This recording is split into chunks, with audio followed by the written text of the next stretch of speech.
What's going on? What's going on, good people? Back in the building. First episode, 2025. Had a week break to let y'all recuperate, enjoy your holidays and all that. It was tough for us, but we got through it. But back in the building, your boy Cool McCain, along with the other half of the Monarchs of Wrestling. My man Playmaker. Playmaker, what up? I hope y'all ready. Because this is the day. The day is here. You got the Raw on Netflix debuting tonight. But your boys are going to hand out some awards tonight from 2024. Yes, we are. As you can see, we are joined by the man himself, the host of the Meaty Boys Wrestling Podcast. And also, you will see us on with him after this. We will be together going over and watching along the first Raw on Netflix. You know, we normally don't do that, but this is a special occasion. So we're going all out. Even I'm excited. I know. I told it. Hey, didn't I tell the people 2 weeks ago that we was going to come back swinging? We was coming back swinging. That's what I heard you say. I was here. And we coming back swinging. Yes, sir, we are. Guardy 3, man, what's up? Hey, how's it going? Looking forward to being on here tonight. It's going to be a lot of fun. A whole lot of fun. All right, y'all. Get things started. We're going to start off real quick. So I'm just going to be legit. I feel like I'm very transparent with my peoples because I appreciate y'all. TNA, AEW, they don't get a little bit of shine tonight, but not a lot. Tonight. That's why they watch it, because we tell them the truth. Tonight is about Raw. Real. Oh, yeah. That's about Raw. Tonight is about Raw and WWE. We got plenty of weeks to talk about the things happening with AEW and TNA, but we're going to give you a little something from both of those because it would be unfair to call ourselves a show that talks about all the shows if we only talk about one. So we slid in a little bit, but don't expect a lot. We're getting through it quick. All right, we'll start off in TNA. We are going to discuss or just give you the information, and then if anybody disagrees and feels like a different thing should be the whatever of the year, we're going to roll into it. So we're going to start off with the match of the year. So the match of the year in TNA for 2024 was the match between Mina Shirakawa and Jordan Grace.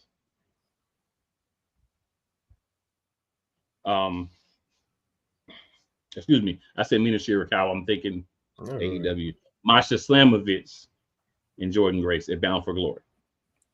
So you can see the full match on TNW site. On TNA's, when the Juggernaut reign came to an end. Yeah. So that was determined to be the match of the year. I don't have a problem with that being the match of the year. There are some other candidates, but I'm cool with that being match of the year. I can see that. Guardy, what's your thoughts? Reign. You good with that?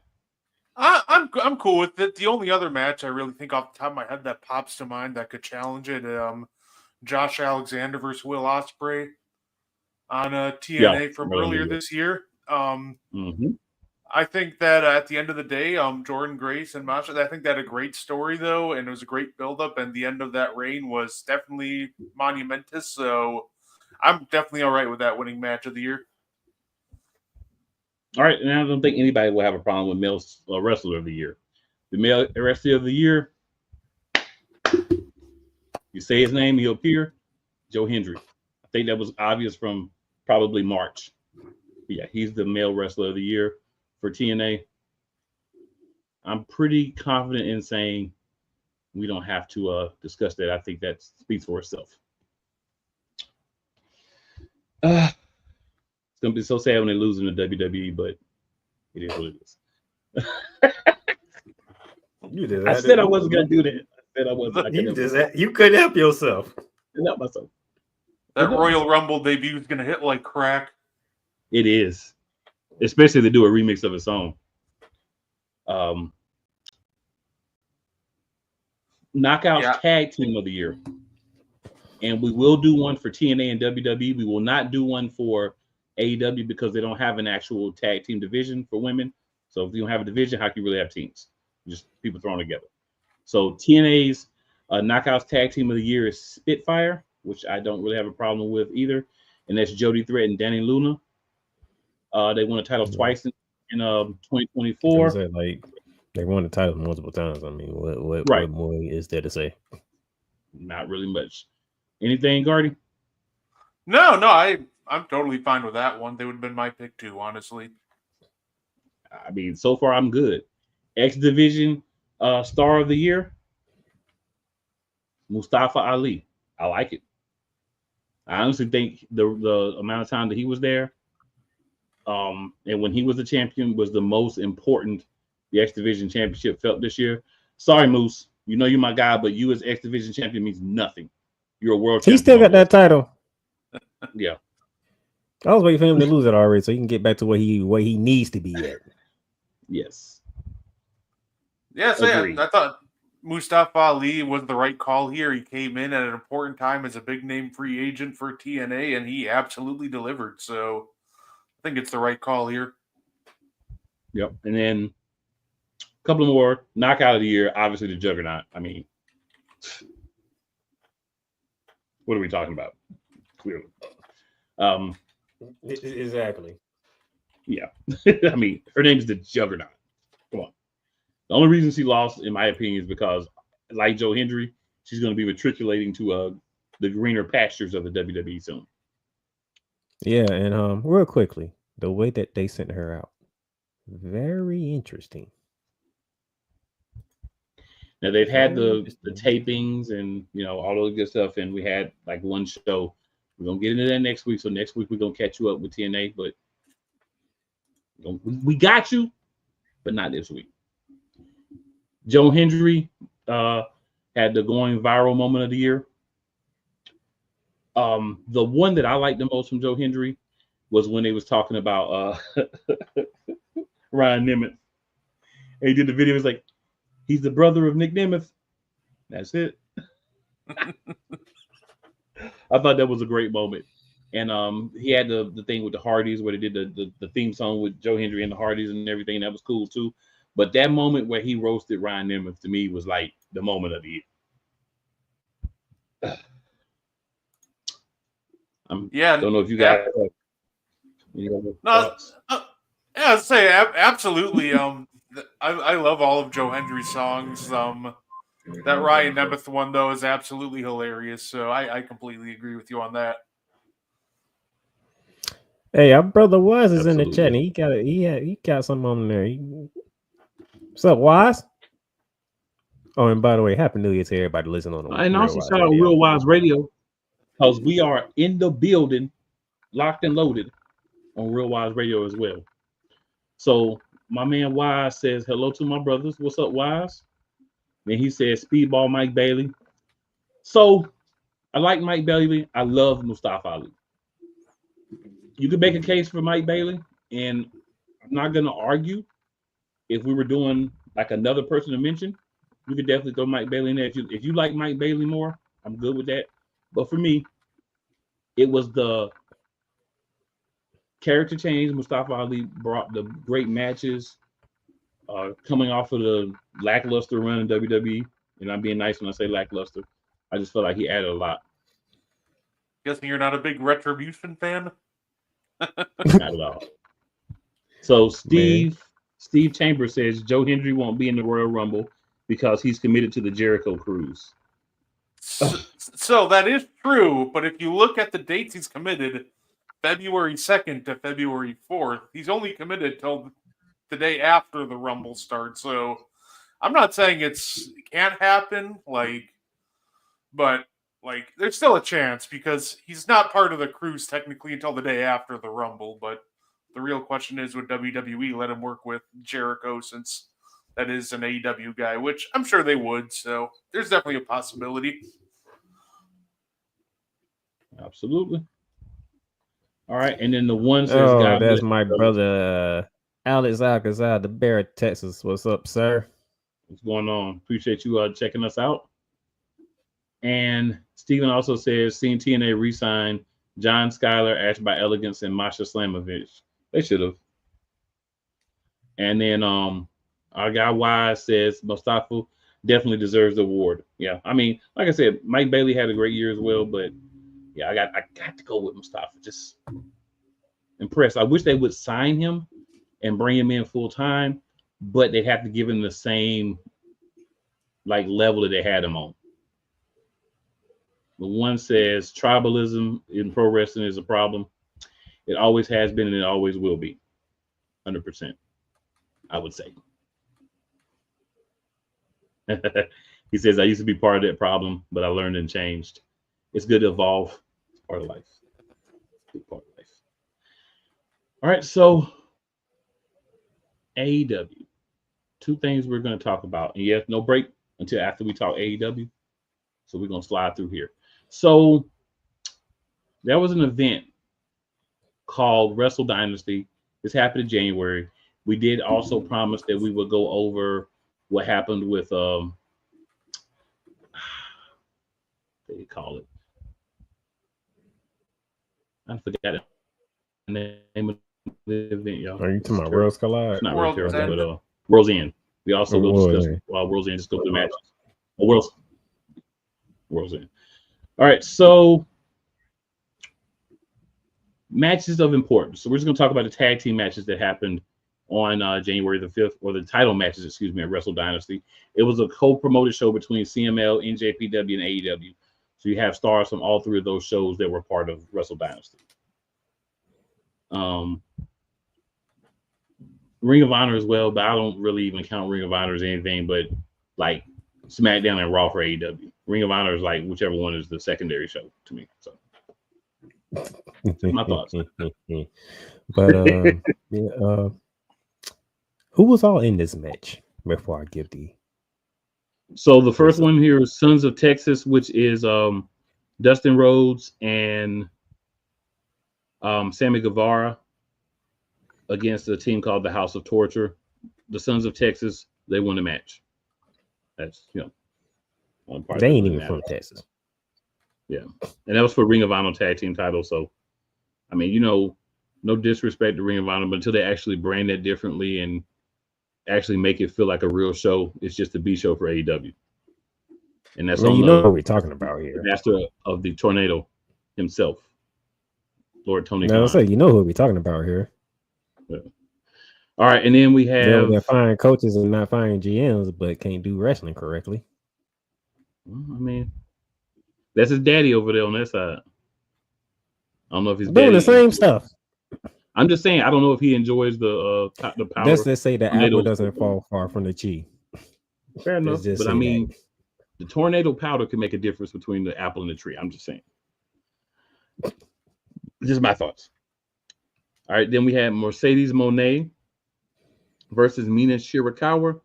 The Rev Pro British Women's title and the New Japan Strong Women's title were both on the line. Mercedes Moné, and I have to say this.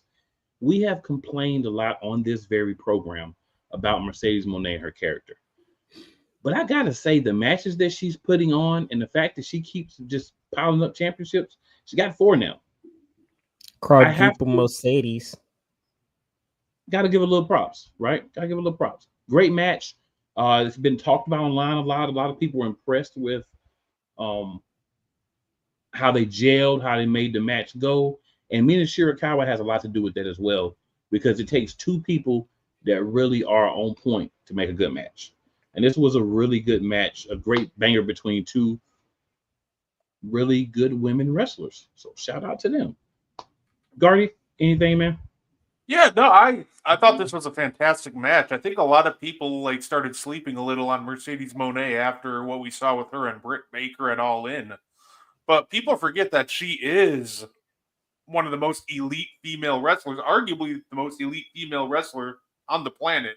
She's in that conversation. She's insanely talented. So I'm glad that she's putting on these bangers. And if we are doing a Mercedes Moné almost belt collector gimmick, I'm absolutely here for it. Mercedes 4 belts is freaking awesome. I love it. The problem is Mr. Powder Tornado himself is screwing it up. Well, the good news is 2 of the belts, the Powder Tornado, he can't even control. So that's the good thing. Yeah, he can't control that. The problem is when we see her on TV, he controls that. This is true. That's the problem. And that's the problem. It's the TV part. So we had a triple threat match for the IWGP Tag Team titles. It was Los Ingobernables de Japan, the Japan version, versus the Young Bucks versus the United Empire. Hey, the Cole, Young Bucks your favorite tag team won titles again. Yeah. Yep. So Young Bucks are the IWGP Tag Team titles again. Konosuke Takeshita fought Tomohiro Ishii. They had the AEW International title and the Never Openweight title were both on the line. Konosuke won, so he is now Konosuke 2 belts. So shout out to Konosuke. They got a couple of people over here in AEW just gathering belts. So it's not going to work. You can have all the belts you want AEW. It's not going to work. I mean, AEW always has like 20-some belts anyway, right? So what's a few more? Like everybody in AEW got a belt. Besides the people who should have it. But that's another story for another day. So Yota Tsuji went against Jack Perry for the IWGP Global Heavyweight Championship. Jack Perry was not winning that match. We know that. Ain't that his first match in like a while? Yeah, since he got beat by what you call it. So I guess he's back from the losing streak. He's a scapegoat again, I guess. Kenny Omega won his first match back against Gabe Kidd. But the match, oh boy, the match that had me laughing when it was over was Jack Sabre Jr. versus Ricochet for the IWGP World Heavyweight Championship. Oh Lord! So when you say outclassed, Ricochet got outclassed in that match. Taking over the chatting. There's Zack Sabre Jr. here. There's Ricochet here. And that's what we got in the match. You know how crazy that is. The fact that you said that. And I guarantee you at this point a year ago, you would not have said that. Well, actually, I would have because I follow New Japan, so I know who Zack Sabre Jr. is. But, well, you know what? I may not have said there was such a gap. So you're right there. I may not have said there was such a gap. There was a gap always, but the gap after seeing them wrestle each other, it's like Ricochet, we gotta reboot you, buddy. Get you a new move set. Maybe put a few pounds on. We gotta do some different stuff. Reboot. We gotta run you all the way in the bottom, build you back up. You need a reboot, a remodel, a remake, a re everything with Ricochet. Gardy, man, any thoughts on any of those championship matches? It's funny with the Ricochet and Zack Sabre match because I almost felt bad for him. It almost felt like, when Randy Orton and Triple H had to follow Shawn Michaels and The Undertaker at WrestleMania 25. It gave me that vibes because as soon as you saw the absolute banger that Kenny Omega put on and we have Tanahashi crying after the match, I'm like, oh, good luck, Ricochet. And they definitely, they delivered. Zack Sabre Jr., he's got to be in the conversation for best wrestler on the planet. To go into the ring with somebody like Ricochet and outclass him, that was impressive. So overall, a great night of wrestling.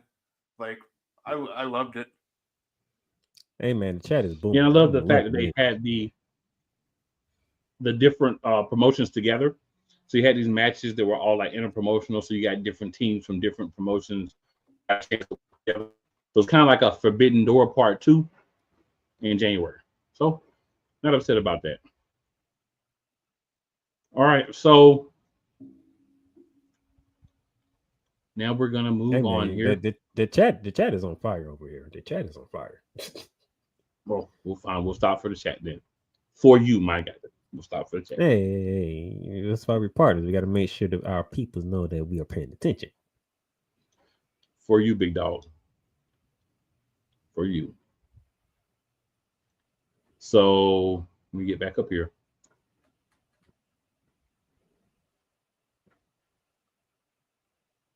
I don't even know what you left off at that chat, to be honest. It's a lot, so I got to get back to the top. That's why I was like, the chat is on fire right now. I don't even remember where you left off at. Watch this. His interview with Chris Van Vliet was great.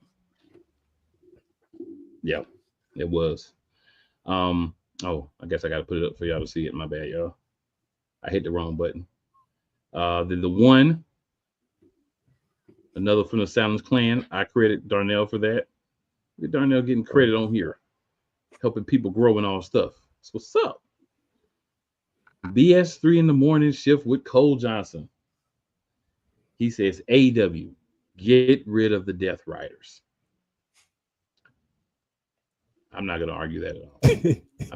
It's the next one I for me. refuse to waste time. It's the next one. It's the next one for me. And he says, and also stop sliding that white mountain under your nose, Tony. Tony, we're trying to help you. We are trying, but you got to work with us. But we trying. Tony ain't gonna work with us. If he's got enough white powder, he might. Golden says, my bad. Good evening, Monarchs. Good seeing you, Gardy. Good seeing you too. This is a Mr. Johnson original entrance. This is normal. Yeah, he comes in firing off and be like, "Oh, I forget my manners." Oh yeah, Cole gonna be on one. They were coming through so fast, I missed some of them. So Cole says, "Oh yeah, Ricochet, along with his golden pair of scissors and nerd glasses, still sucks." So, again, I don't waste my time arguing things that should not be argued, and that's all I got to say about that. All right, then Cole says, "Come on, Candyman, you got rid of Rampage. Get rid of the Death Riders." Now he's calling him Candyman. I love it. So Steven says, I'm not a fan of Mercedes. This is the best match from Mercedes. This is true. I mean, I don't really like her character, but she put on a very, very good match. Why says not liking her character. Yeah, her character either. It's a little better than it was in the beginning now, but yeah, I'm not a huge fan. I will say, Steven, the piped-in CEO chants into her theme are just kind of stupid to me. Yeah, that definitely makes you can't stand her theme music. The first time I heard it, you can ask my co-host. The first time I heard it, I was like, "This is terrible. This is horrible. This is garbage. And this is not going to get over." It still hasn't got over. The one says Ricochet's attack on Swerve with the scissors. Y'all thoughts? I mean, all I'll say is a chump move. Congratulations for showing us that you're more of a chump. You can make people bleed when they've already had a match and you got a pair of scissors and you already knocked them out. Good job. That's as sarcastic as I can get. Any thoughts from you guys on that attack? Oh my! One of these days we're gonna get Cole Johnson on here, and Cole Johnson's gonna say everything that I'm gonna say. It didn't. I'm curious on what they're building up to. Is this them trying to make him more serious so he can join the Hurt Syndicate or something down the line? It's like I don't know. I'm kind of intrigued, but also I kind of don't care at the same time. Well, technically, he did hurt somebody finally, and they did say hurt somebody, so he technically did hurt somebody. But he did it in nerd glasses, so that does take a little bit away from it, in my opinion. Got to stop trying to get that fucking laugh over too. Yeah. So we're going to beat it out of him, though, so it'll be all right. Cole also says, so we're going to see more gymnastic matches on TV with the Young Bucks. Good to know. So, Cole, they actually won the NJPW championship. So we'll get some, but they'll have some on other parts of the wrestling conglomeration that will have to see the gymnastics as well. Japanese gymnastics will be part of it, too. So, yeah. Told you. Next up on Cole says next up on AEW, the AEW Fan Championship. Cole gonna be on. Hey, that's about the only one left. Steven says Perry going to join the Death Riders. Yeah, with his mask and his scythe that he had at the event. Yeah, he's going to join them. He needs somebody to guide him, so that would work. He fits the profile of the Death Riders. You guys know where I'm going with this. They know they had a profile. They have a profile. Cole says we need to make Ricochet disappear. Why says Ricochet is so corny right now. I mean, Cole, Wise. We can't argue with truth. We don't waste our time trying to argue with truth. Cole says, "What is up at Stuck in My Mind podcast? My brother from another mother." Yeah, those guys are pretty tight. Pretty tight with those guys too. Yolanda says, "Hello, Happy New Year." Yolanda, Happy New Year. I gotta talk to you. I'm gonna hit you up later. I gotta talk to you. But thank you for joining us, and Happy New Year to you as well. And you ain't gonna say nothing to your sister? I mean, come on. Hey, I'm the one that tested the show. I already told you we was on I'm live. saying, you So didn't say Happy New Year to her. Hey, or nothing. I mean, I've been saying Happy New Year to her. Okay. Shoot, my Happy New Year was me telling her I had to work I'm just saying, on you know, New Year's. my I've sister's been did that. bad. I've been did all that. Okay. I'm just making sure you're being a good brother. Gotta be good brothers to our sisters. Well, she beat me in the NFL picks. So what does that mean? Sounds like a skill issue. Yeah. Yeah. Good job, She Yo-Yo. won. Good job for beating him. She won. She won. I can say that proudly. She won. Damien says Ricochet looks like the Mask with his gimmick and more annoying than Jake Paul, surprisingly. Yo, when someone says you're more annoying than Jake Paul, you really need to change your life. So Ricochet, you need to change your life, bro. You gotta do. And while you're at it, change Samantha's too. She's been nonstop on social media. Yeah, you need to spend more time wrestling and less time on social media. And she need to be helping you because you need some pointers and maybe she can help. Steven says one of the NJPW English commentators got in trouble for bashing AEW. I don't understand how people get in trouble for telling the truth. Right? Like if you're lying, that's one thing. But when you're telling the truth, you shouldn't be getting in trouble. I'm sorry. I think the problem is we've seen like partnerships like dissolve for less than that. So I didn't see any lies that he told, but also like it kind of makes sense for a sense that to kind of show AEW that they're not against them, they're not trying to badmouth them or anything. So like that's the way I see it. We've seen like partnerships get broken up for less, so it kind of makes sense, but 2 months is kind of crazy. Like I said, look what we're talking about. Paddle tornadoes. Damien says, wait, hurt. We talking about the Packers' feelings after yesterday? Laugh out loud. Damien's a Bears fan, and he's very happy.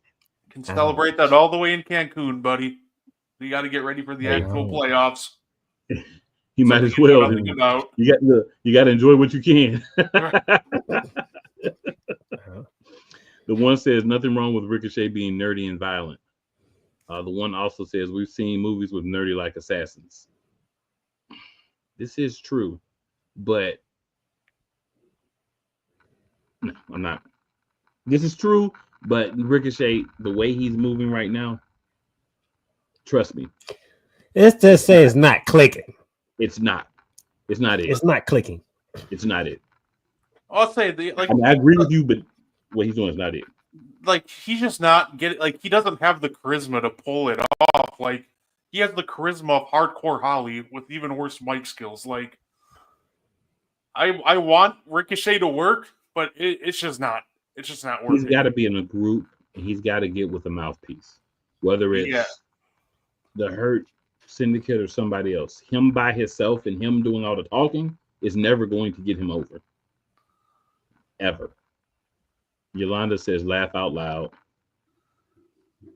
And then Cole says, at the one, his nerdiness doesn't bother me about Ricochet. He is painful on the mic and a Dollar Tree Will Ospreay in the ring. My man said Dollar Tree Will Ospreay. Gary, this one's for you. He says, it's cool y'all in the playoffs. Won't last long, though. Laugh out loud. If anything, it's one game longer than you guys did. You know, the funny thing is, I think the three people who is doing the show are all in the playoffs. All three of us are. Yes, sir. We're all in the playoffs. Actually, factual. Go to commercial. Go to break. Go to break. Go to commercial. All right. But Cole just did that. Ricochet just. I need a minute. Okay, so we're gonna be back here in a minute. Then we will talk just a quick AEW, and then we'll switch over to where we all said we was going from the beginning, and that's WWE. So if you're waiting a little bit to tune in, so you can just catch WWE, this is the time you might want to go and hop in, because we almost there. Matter of fact, we can be there. We ain't even really got to talk about World's End. Let's go. We done. Commercials incoming, y'all. In 5, 4, 3, 2, 1. Rams fans all around the world. It's a beautiful thing to be a Rams fan right now. Stafford's back. We're going to see about Cup. And running back Kerryon Williams to return. Lend me your ears, or should I say lend Playmaker your ears, as he breaks down week by week everything in the Los Angeles Rams canon. Number 99, Aaron Donald. Can't wait for 2029 to come to know that you are going in the Hall of Fame, and it should be first ballot, no questions asked. Join the Playmaker as he breaks down everything Los Angeles Rams style in Ramily Talk on the Playmakers Blog Network YouTube channel and where you can find podcasts. Oh, yes. The tradition, the pageantry, the spectacle, the history, the slut. Wait. I gotta rep my brother's stuff right. All my DMV soldiers, stand up! And welcome to the Commander's Gridiron Report. You want your commanders to be repped right? Well, D. Willie is your man. Commander's Gridiron Report. Every Tuesday at 11:05 a.m. Eastern, 10:05 a.m. Central on the Sotoba Media YouTube channel. Music by J. Cool. Hey, Eagles fan. Join my man Cool McCain and a host of others as they break down every single game, every single week in an objective manner, and also from a fan's perspective as well. Remember, this cast feels just like you. Nobody likes you. And you don't care. Fly, Eagles, fly. Eagles Elite Podcast. Every Wednesday at 8:30 p.m. Eastern on YouTube and other podcast outlets. Drew Willingham. In this case, yeah, you put the blame on Kyle Shanahan for apparently not preparing the team enough for the overtime rules, supposedly. Cole Johnson. Peyton was considered the winner, and he was the darling of all darlings for Gerald. With a special appearance by Tyrone Alizé McDummy. Ain't nobody calling me. Text delete. Join these two football enthusiasts as they give you Total Football Talk. Live every Monday at 4 p.m. Eastern, 3 p.m. Central on the Surtoba Media and the Comey Media YouTube channels.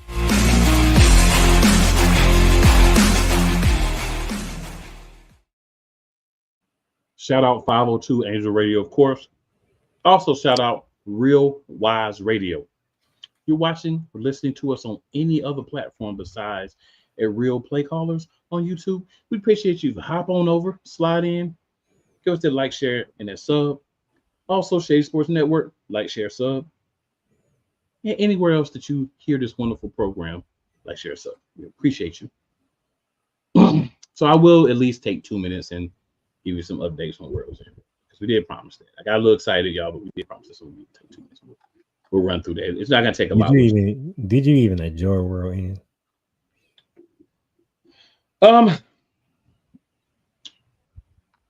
No. Exactly. Go ahead. But the finals for the Continental Classic. There was one that was Will Ospreay and the Proto Star Kyle Fletcher. Will Ospreay won. So we're gonna run it back again. So Will Ospreay, yeah. So Will Ospreay won. So then Kazuchika Okada, Ricochet. We already talked about how he's not winning. Beat Ricochet.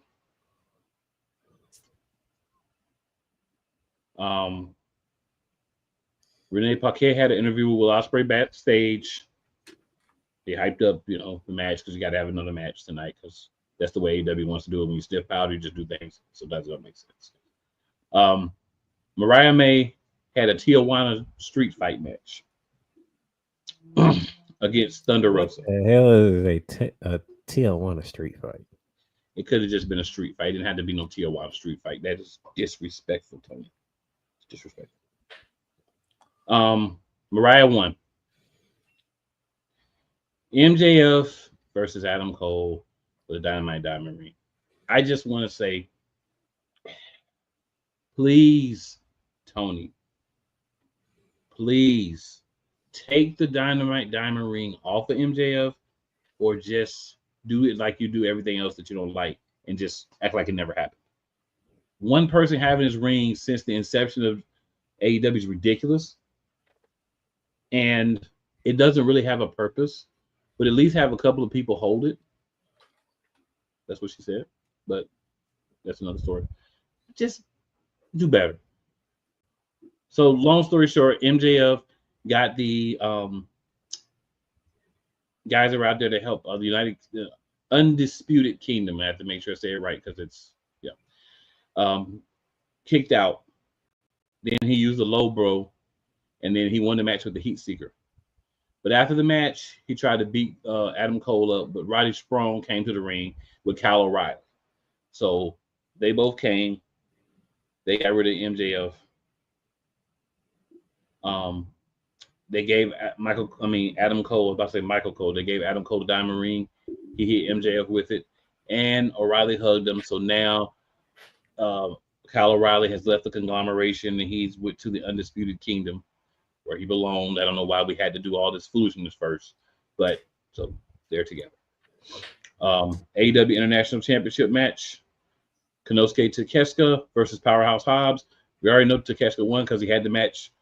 He had the belt at the show later on. Mercedes Moné versus Chris Statlander. Actually, another really good match from Mercedes Moné. We know she kept the belt because we already talked about it the other show, right? So we know she kept the belt. Continental Classic Finals. Okada beat Will Ospreay. I don't have a problem with that. But at the end of the match, problem. But where is your problem? Because I know there's a problem. I actually don't have a problem with that. After the match, Christopher Daniels came out and said he's no longer an EVP. He said, but this man is. Kenny Omega's music hit. Kenny Omega walked out with the Continental Championship and gave it to the Rainmaker. So that's going to set up a rivalry for them over that championship. The World Championship 4-way match, Moxley won. We could go into how he won, but does it really matter? He won. And then at the end of it, the FTR came out. This was in Asheville. So this is why it's whatever. So FTR came out. And after them, we got the return of the rated R superstar, Cope. And now it's rated R. Flag on the play. Flag on the play. Personal foul. What is Adam Copeland doing? He has clearly been in some meetings with Tony Khan, and he has had some power. Oh, the rated R superstar, Coke. It's very close to Coke. Just saying. Yeah, that was terrible. Now, Adam, I know you didn't want to do the whole rated R superstar Adam Copeland, which I think he heard Cool complaining about it several times. But you made it worse.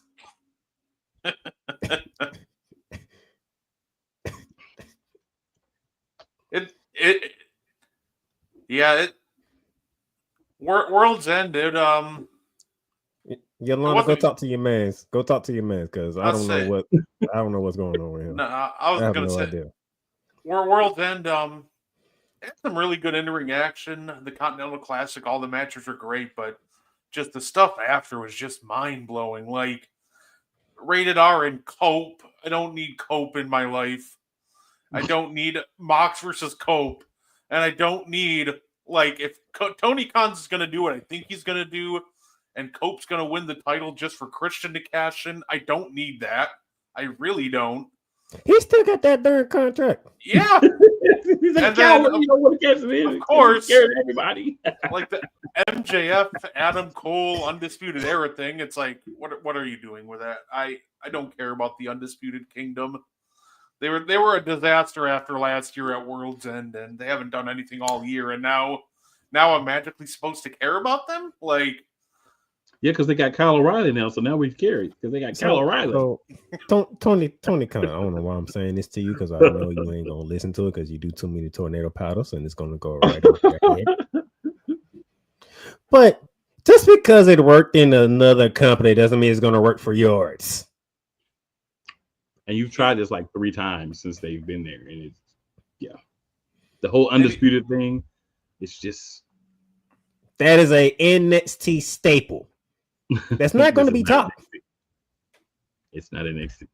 Apparently, Adam Copeland or Cope said he wants to have an old school NWA style heavyweight title match with John Moxley, and I'm like, very slow paced and methodical. I don't know if I'm excited to see that. Do we want to see 50-plus-year-old Cope, because he's probably like almost 60 years old, who just came back from breaking his freaking leg? Right. Have a match with John Moxley, who has like 10 cronies who always beat up everybody that he has a match with and tries to kill them. Is that what we really want to see?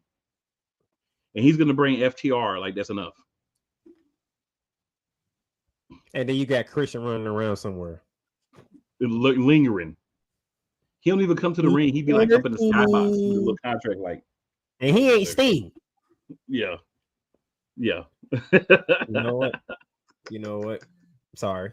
I had my moment. Sorry. Oh, you good. You are good, sir. We need what?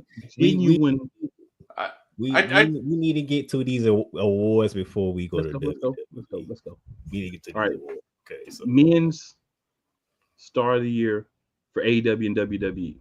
I'm gonna go with one is gonna be controversial. So I'm gonna go with Solo Sikoa for WWE. And I'm going to go with my man Swerve, Big Pressure for AEW. Let me go. Who you got? So I did. So WWE, I did 2. I did 1 main roster and I did 1 NXT. Because we haven't reached that level where NXT gets the same treatment as the main roster. Let's Trick Willie if we're doing NXT. I just go and throw Trick Willie in there. You know I was going with. Yeah, let's Trick Willie. Trick Willie. For the main roster, I'm going with the World Heavyweight Champion, Gunther. You cannot deny the kind of year he had in 2024. This is fair. I gotta go with Gunther. AEW, I'm gonna make my co-host proud. I also picked Swerve Strickland. What? I also picked Swerve. And I'll start with AEW because I picked the same as you guys. I also picked Swerve Strickland.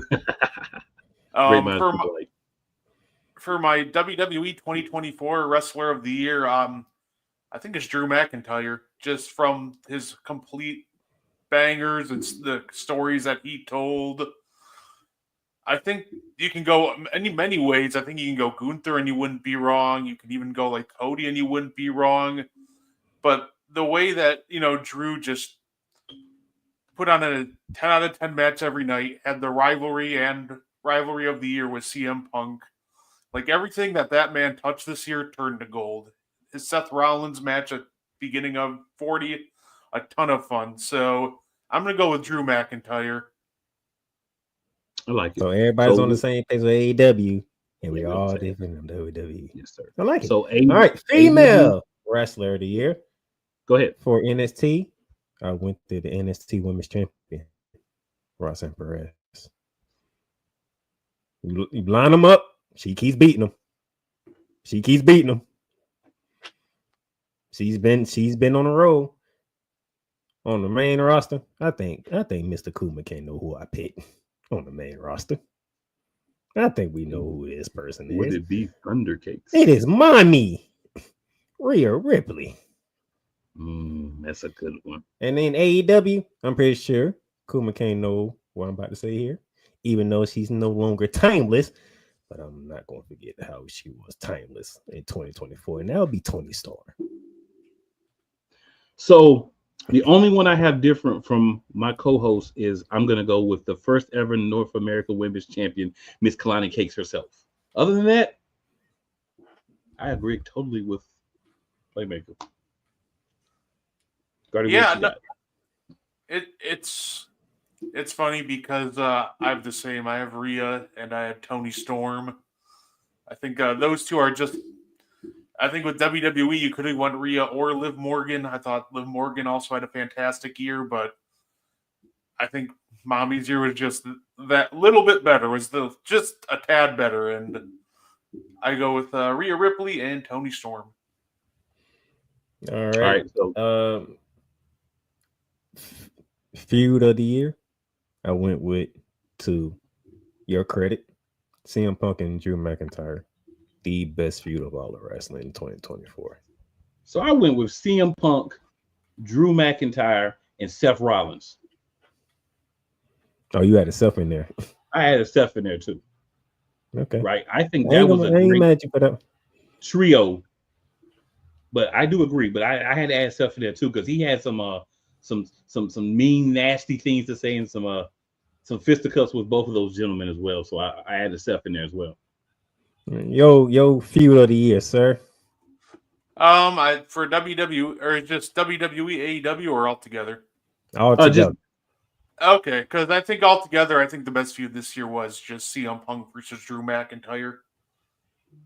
Just masterful storytelling all the way from the Rumble to Bad Blood. I just don't think anything this year touched that. So, male breakout star of the year. This is why I'm going to surprise my co-host, who is also my male superstar year in AEW, Sir Strickland. I actually agree with that. And I would say the only other feud that you could consider for this year would be Swerve and Hangman Page, because they drug on all year and they was hating each other big time. Hangman Page was taking needles and sticking, all kind of crazy stuff was happening. But yeah, I do agree. I think Swerve definitely stepped his level up. So he's got to be my guy for that too. Say you. And I agree with that. I don't think there's a better wrestler that stepped his game up more in 2024 than Swerve Strickland. If we just to give NXT somebody there, I would get it to my boy Trick Willie in NXT because he showed us this year. You can do that. Yeah. This is where I put my bias to the side. I'm going the female route. I went Liv Morgan. Yeah, I remember Liv Morgan was mostly a tag team person. She got injured. She came back, and then she went on a run. You know what? We're Ripley and Judgment Day. I like that, but I'm going to go with my girl Thundercakes herself, Jade Cargill. I think from where she started off the year to where she ended up the year, I think she made a lot of improvement when the tag team championships, being mentored by Bianca, who should always be in for a female of the year, at least in the category, one of the finalists. I liked her improvement and where we see her at the end of this run from where we started at the beginning. So we got Liv, we got Jade. And I agree with I agree with Playmaker. Actually, I went with Liv Morgan. I have no argument for that. I got to put my bias aside for once. I have no argument with that. Tag team of the year. They probably won't surprise my co-host, but I went with Faxion because these dudes. This is the only team that I have ever seen in all my life of watching wrestling that go in single matches get the crap beat out of them, but win the tag team match in the same show. I'm sorry, Facts is the tag team of the year for me. Yeah, on the bench, that's tough to argue. So I completely agree with that.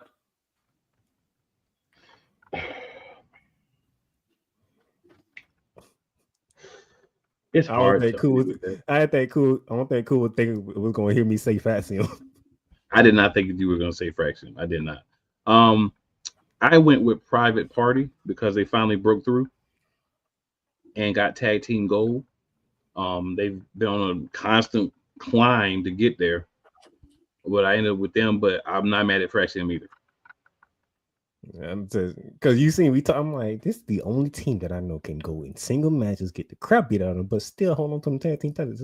It's amazing how that works. If we're gonna do a women's, I mean, it's obviously Jade and Bianca. Like, I ain't do women's because it's like it's not that many women's tag team out there really. But I might speak for all this. I'm about 85% sure I might speak for all this. We're gonna do the pay-per-view / PLE of the year. WrestleMania 40. Absolutely. Yeah. Me and Brett were there. Absolutely. Oh, just making sure. I'm saying I'm 85% sure, but WrestleMania 40. All right. Match of the year. My male match of the year. Will Ospreay's Bryan Danielson from AEW. That was a good one. My match of the year was actually Will Ospreay and Swerve Strickland from AEW. They had a banger. It was reversal after reversal. It was crazy. Swerve won, but Will Ospreay established himself even higher that he can go in that match. You can pretty much say Will Ospreay insert any wrestler, and it's pretty much match of the year. That could be match of the year. I'm gonna go with a non-Will Ospreay option for the men's because I really love Danielson versus Swerve at All In. Just the emotional stakes added, and that moment where Bryan hits the running knee and Swerve just shakes it off and does that will like live with me forever. Just an incredible match. I got you. Notice our match of the years are outside of WWE because the one thing about WWE is I'm not saying they don't have good matches, but match for match, it's hard to stop AEW. Their storylines is the problem. Like we said, you can put Will Ospreay and insert any wrestler you want, and it's going to be a match of the year candidate. Will Ospreay and me. It's going to be a match of the year candidate. That's what Will Ospreay does. But there would be a lot of Will Ospreay carrying me, just so we know. Female. I'm finna shock a lot of y'all because I don't think a lot of y'all know I was going to go this route. My match of the year. I'm going to NXT. Roxanne Perez defeating and retaining her title against Lola Vice. That is the most threatening match she had of losing her title.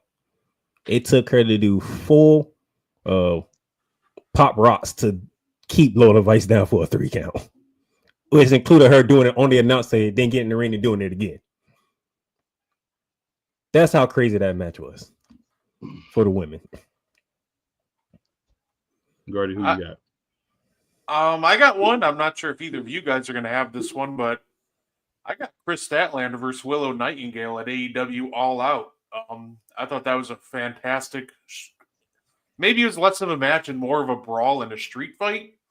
It really was a great fight, though, and I thought that match was absolutely fantastic. So there were some great matches that you guys picked, but I have to stay in AEW, and I have to pick Mariah May, the Psycho, versus for the last time we were ever going to see a timeless Toni Storm. This chick slapped her mama. She's crazy. Deranged. Psycho. That was an amazing match. I got to go with that one. Now I see everybody put theirs in the chat, which is I really appreciate it. I see. Yes, sir. You want to run through them? We can run right through them. Let's go. Yolanda says, "Who is this Harpo?"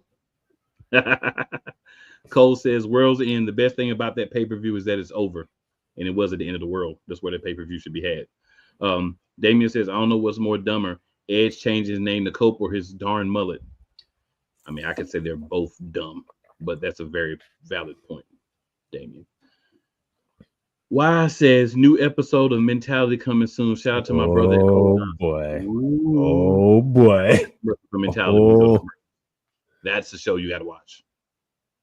Damien says the only thing that was interesting in World's End was Omega returning. Everything else was 3 sleeping faces with a Z on the side.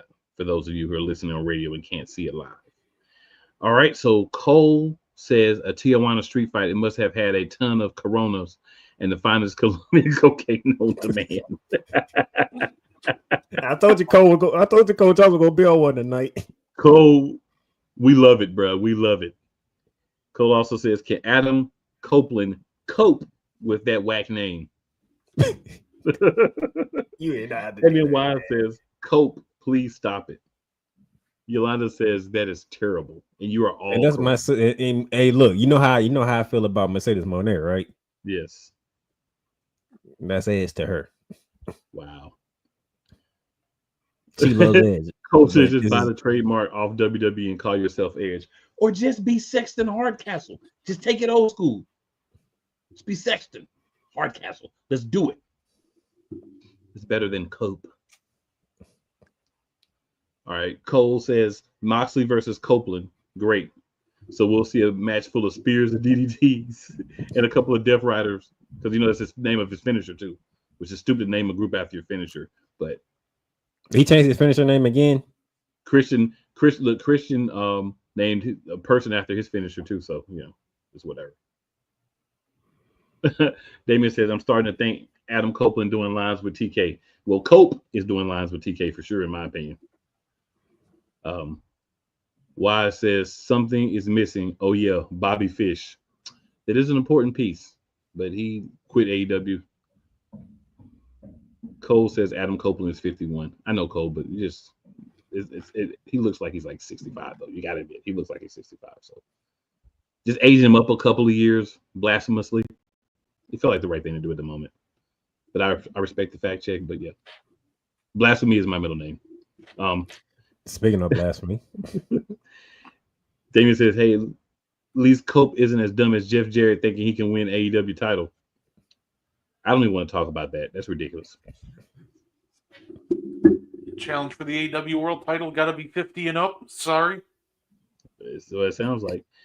Cole says, just take us out of our misery, Christian. Cash in your contract and take that AEW title off Moxley.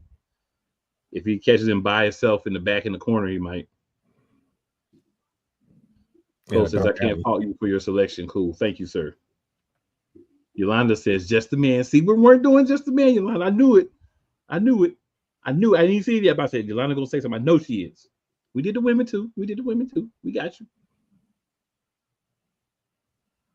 Y says, storytelling is important, but AEW just doesn't know how to tell stories. Oh, my brother, testify. Damien said, darn, nobody picked Jey Uso. Nope, because we already knew what they was going to do. That whole thing was blasphemous. Hunter, Paul. I would say it is. Jey Uso versus Gunther was part of my match of the year candidate, but I can't deny Will Ospreay. Cole says, I agree with you, Gardy. With Drew McIntyre, he was must-see TV every time he came on the screen. I have enjoyed his heel run. Agreed. Cole says that Damien, the panel said, no yeet. Hey, we weren't being biased here. We was being realistic. Yes, we were. So Y says Swerve and AEW, and I will go with Drew as well. I like that. Yolanda says, oh, my bad. Here's the women. Then she says Tony Storm is AEW. Okay, I can rock with that.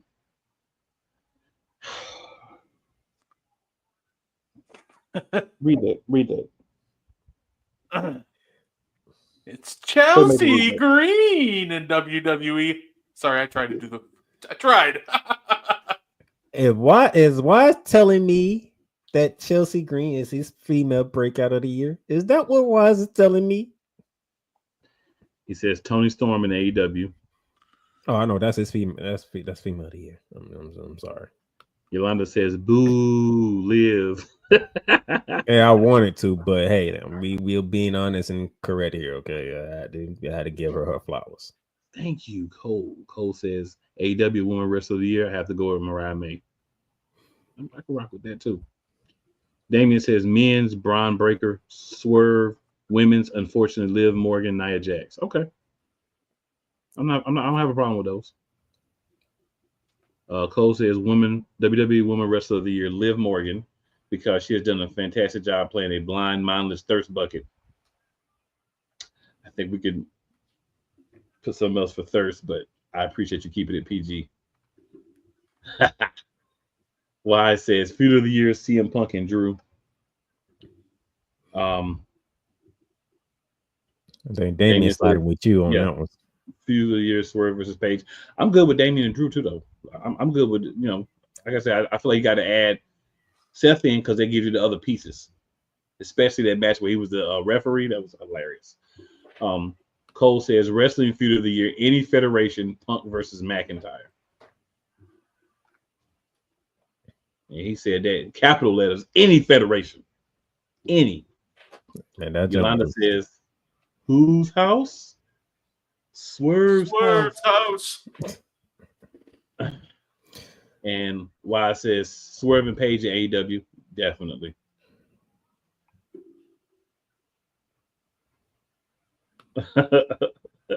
Damien, of course, Damien would bring this up. Damien says Page upscaled Orton burning someone's house down, laugh out loud. Of course, Damien would bring that up.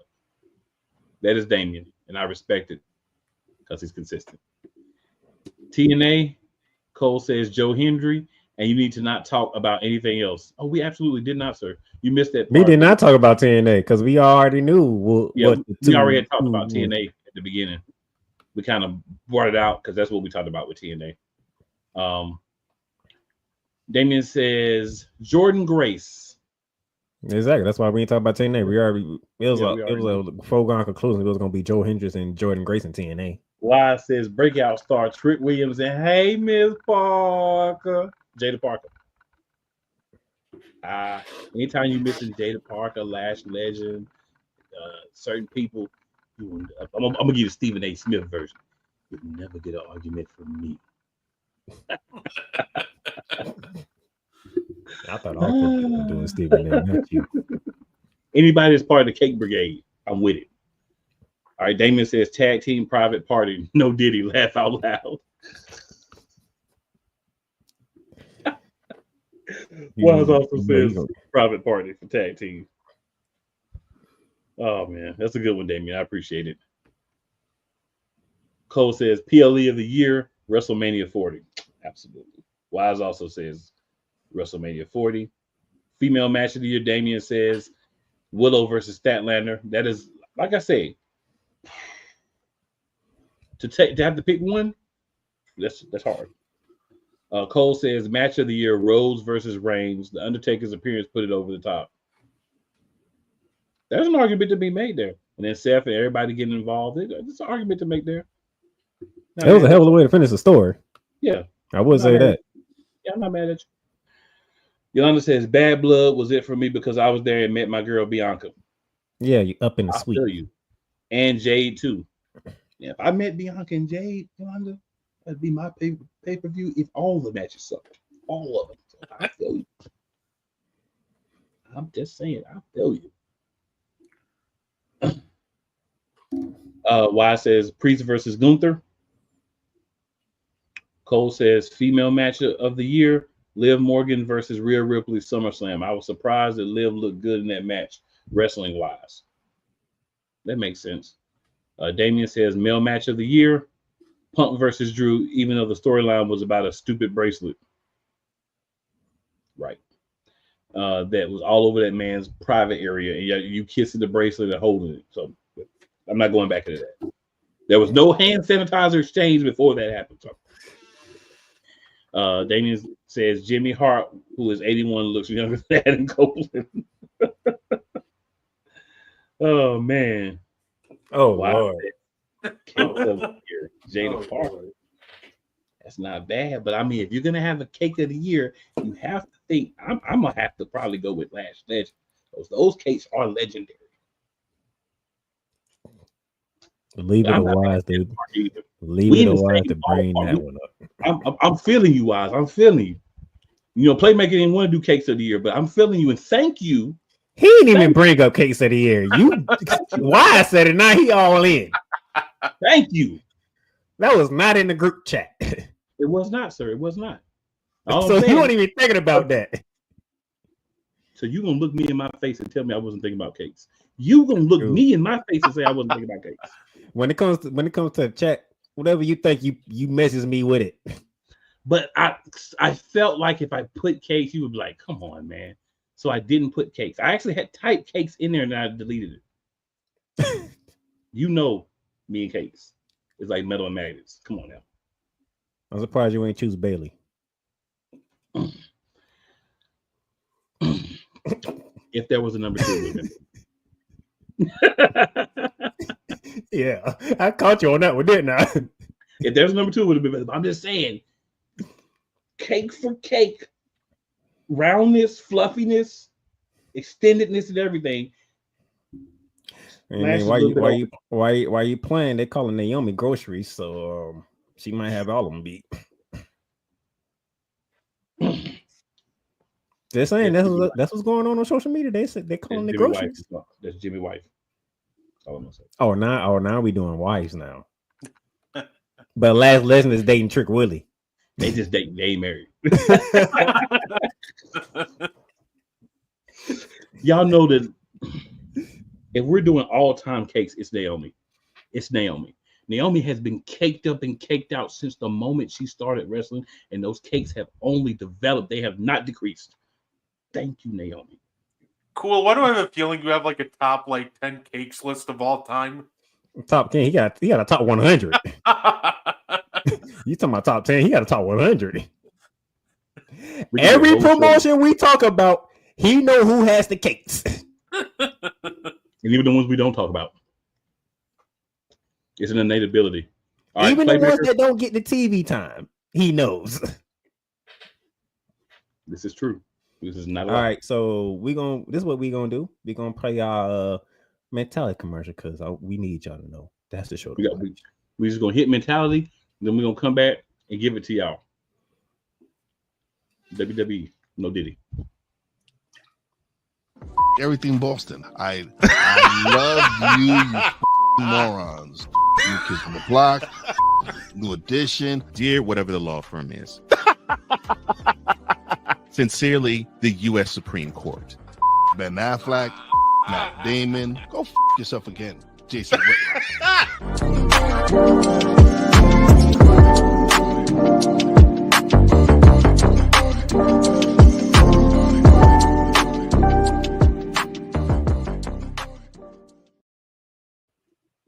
Yeah, my sister got you too. So that is fair because if you're gonna know the cakes, you also have to know the non-cakes. So I can't be one-sided. And then Damien says pay-per-view of the year is either Mania 40 or Bad Blood. Okay. All right, ladies and gentlemen, WWE. First show of 2025 was SmackDown, and it went to 3 hours. 3 hours for SmackDown. And from what Triple H said earlier today on the Pat McAfee show, it would be 3 hours until I think June. So once June hits, we shall see where they go. And also, speaking of time limit, Raw has no time limit now. Apparently not. There's no set time limit now for Raw. You might get a 2-hour show. You might get a 3-hour show. You might get a 3.5-hour show. You might get a 1-hour show. You might get a 5 hour. It's based on the content that need to be told on that particular day. So now we got our bases covered. All right. First off, Shinsuke Nakamura, who came up with the I couldn't find the name for it, but he had the whole Japanese helmet armor on coming out on SmackDown. Still looks like a Sith to me, but he still had the Sith look once he took the headgear off. Trust me, he still had that look. Defeated Andrade. LA Knight hasn't forgot. He wants a piece of Shinsuke, so that rematch is coming somewhere down the line. How you feel about your boy LA Knight chances, though? I think he's going to Raw, so not good. Not good. Yeah. Anything you want to say about Shinsuke in LA? Yeah, I think it'll be a fun match, but I don't think I don't think LA Knight has a very high chance of winning this one, and I don't think you should lose it this quickly either. So, All right. Now,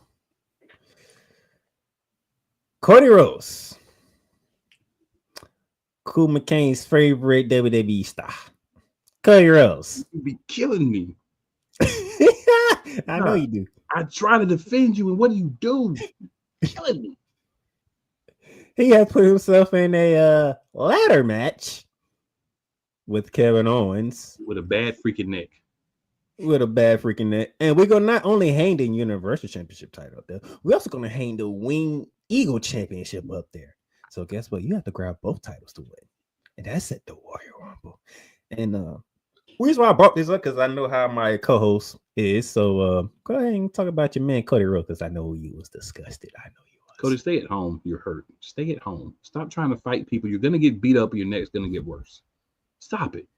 And Nick Aldis, next time, just kick him out the building. Send him home. God, how you feel about the promo between Cody Rhodes and Drew McIntyre? One thing about Cody, as cheesy as he can be at times, he really brings it, and I think him and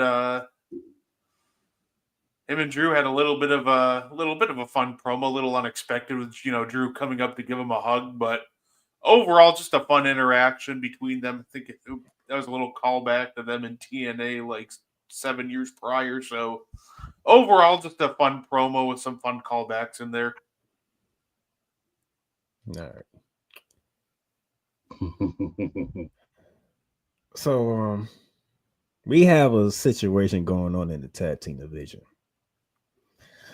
Pretty Deadly is out here.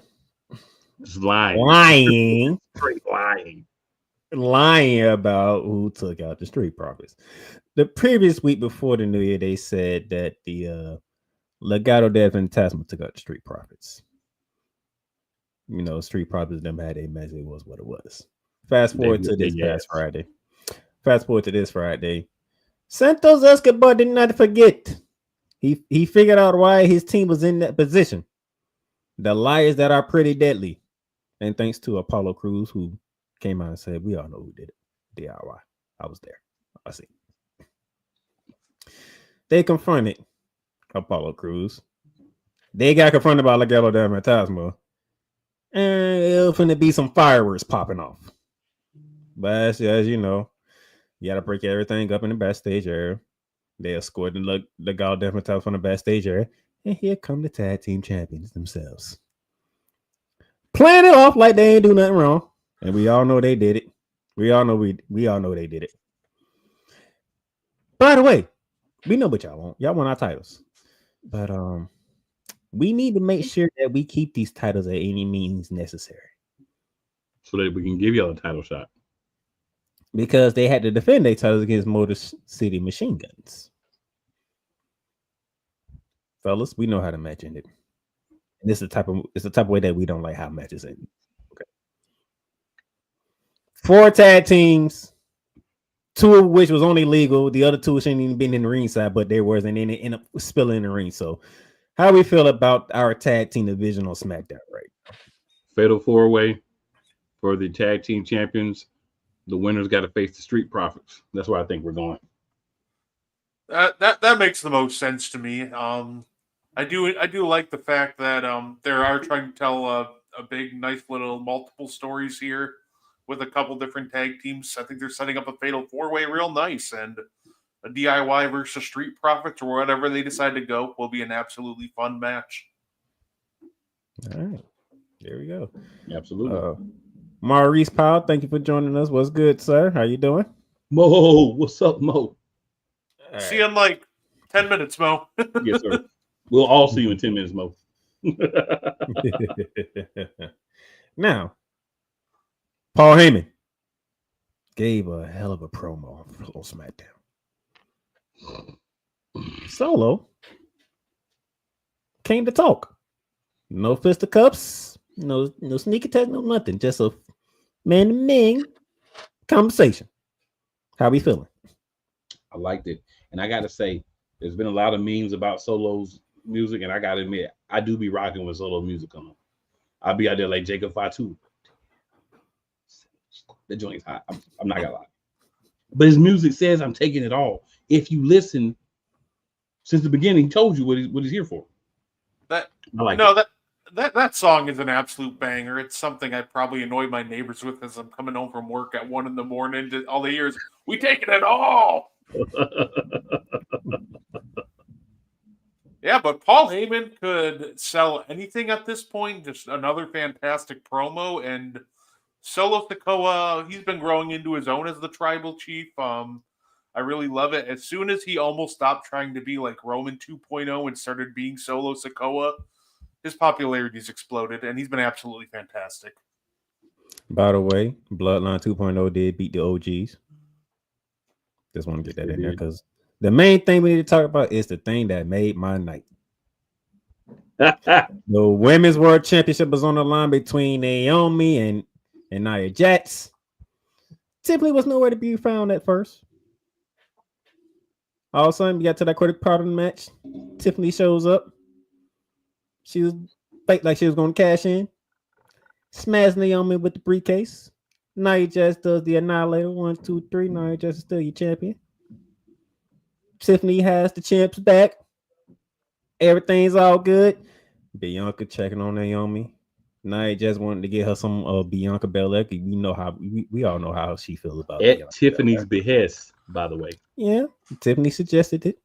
Mm-hmm. Nia Jax doing her thing, beating up Bianca. Pow! Couple of shots with the briefcase to the back by Tiffany Stratton. Kez the Ray looking stunt. She gets sent to the pole. Well, we know that's it for her. She's too small. Her hitting the pole. That's it. That's it. That's it for Candice LeRae. Candice LeRae is done. She hit the pole. That's it. We don't have to worry about her no more. Tiffany slides out the ring. Just Bianca, Naomi, and not Naomi, Bianca and Nia Jax. Nia Jax is on the middle rope because she was trying to do another violator. KOD. What it was? Oh, come here, Bianca. Go over there with Corey Graves and Michael Cole for a minute. Tiffany's cashed in. The prettiest moonsaults. Yummy. 1, 2, 3. The Tiffy time era begins. I loved it. Several swerves in this whole thing. Yeah, that was fantastic. The way they like teased it was going to be another like fake cash-in, and then just actually executed the real one. That was well done by Triple H and crew. Everybody did their parts to perfection, and the KOD to Nia Jax was absolutely insane. Cool. So the most impressive thing to me was the KOD on Nia Jax. Bianca picked up Nia Jax and KOD'd her. That could stop her from being able to have kids, but she did it anyway. That was impressive. And then I like Tiffy the way she did it. I mean, so I wasn't a big fan of Tiffy getting it because I didn't feel like she, you want to have people built up a little bit, but being a sneaky little schemer and using that to get the title, that works. It's kind of like she's the female ultimate opportunist. So I like that. I can rock with that, and I'm actually satisfied. Watched it 3 times. Liked it. You watched it 3 times? I watched it 3 times. 3 times. All right. He watched it 3 times. All right. That's pretty much all I want to get to on SmackDown. But now, tonight's the night.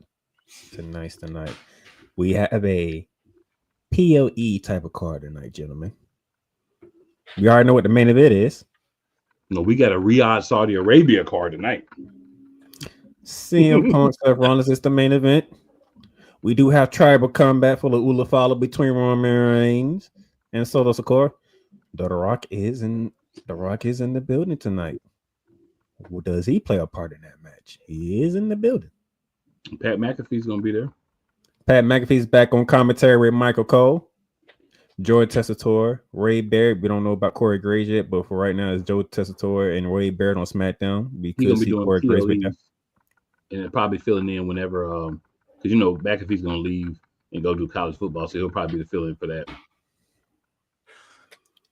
And let's begin here real quick before we close out shop.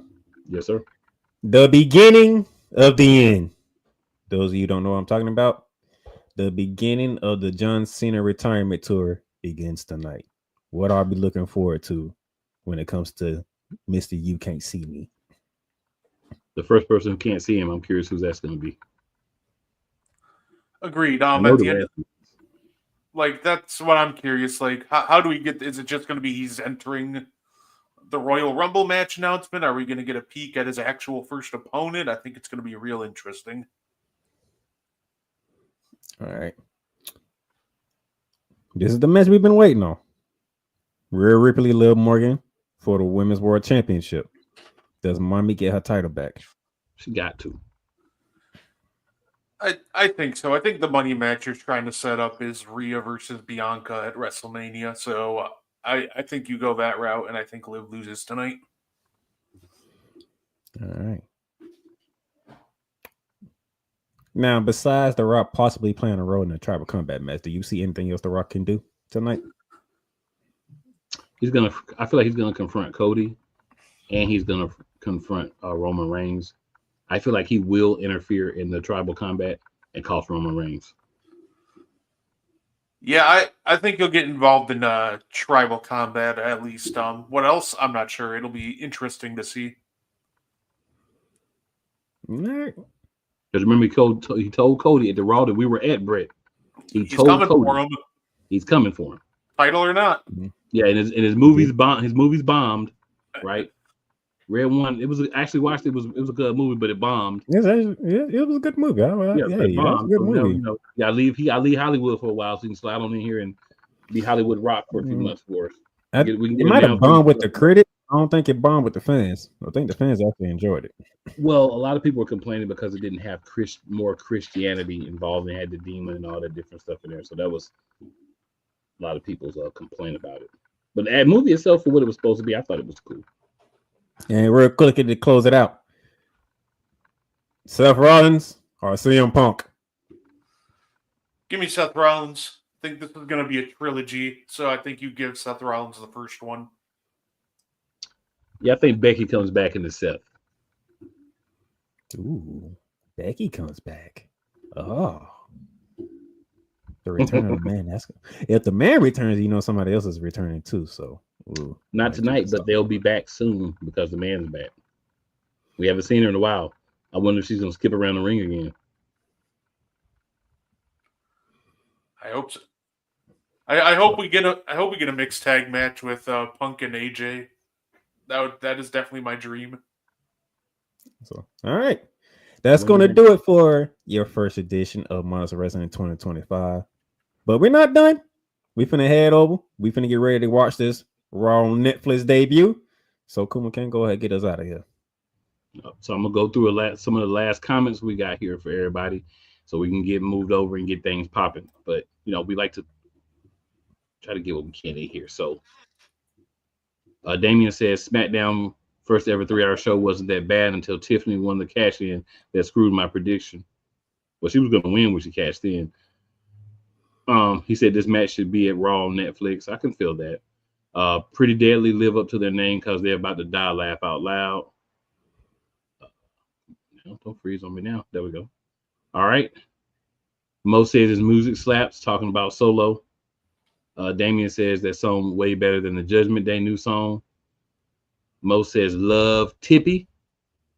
And Tiffy is Tiffy time. Yolanda says love Solo song. Love the cash in. And it's Tiffy time. So that's where we end for the night. So good people. Thank you, Gardy, for hopping on with us. We're going to see you in about 3 minutes or less. My man Playmaker. Appreciate you, bro. Without you, it's just not the same. It's called Monarchs of Wrestling, not Monarchs. So we need each other, you know what I'm saying? And everybody watching, it's never where you start. It's always where you finish.